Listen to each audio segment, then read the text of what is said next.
ওরে ভাই, কি ভাই? ম্যাজিক দেখবেন? হয় ম্যাজিক দেখবেন? হয় ভাই, দেখুন। এদিকে আন, আগুন। কি ভাই? এই যে দেখেন, কি ম্যাজিক দেবেন আমার? এই গাছটা কে কে চিনেন?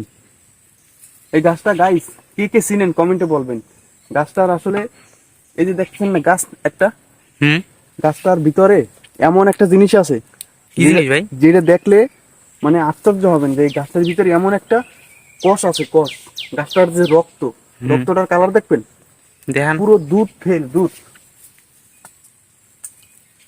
ও ভাই, হয় আমি তো একদম ঠিক কথা কইছেন ভাই। এদিকে আসেন, দেখেন দুধ, দুধ কোন কাজে লাগে আগে দেখছেন? কোন সময় খেয়াল করি নাই তো ভাই। এই যে দেখেন, ও ভাই, দেখেন, দেখছেন হুম, পরে কেমনে দেখেন, ও ভাই, প্রচুর পরিমাণে এই দুধ পরে এই গাছ দিয়ে। আমার তো মনে হইতেছে দুধই ভাই। দুধ না ভাই, এগুলো আবার চোখে গেলে সমস্যা হয়, চোখ অন্ধ হয়ে যায়, ঠিক আছে? ও চোখে গেলে চোখ অন্ধ হয়ে যায়। তবে এই গাছে রক্তগুলো দেখেন ভাই, সব কিছু যেমন তেমন, মানুষের রক্ত লাল, অন্য সব গাছের কষ আলাদা, কিন্তু এই গাছের রক্ত অন্যরকম, জি ভাই, সাদা জি পুরো দুধের মতো। জি। অমাইক।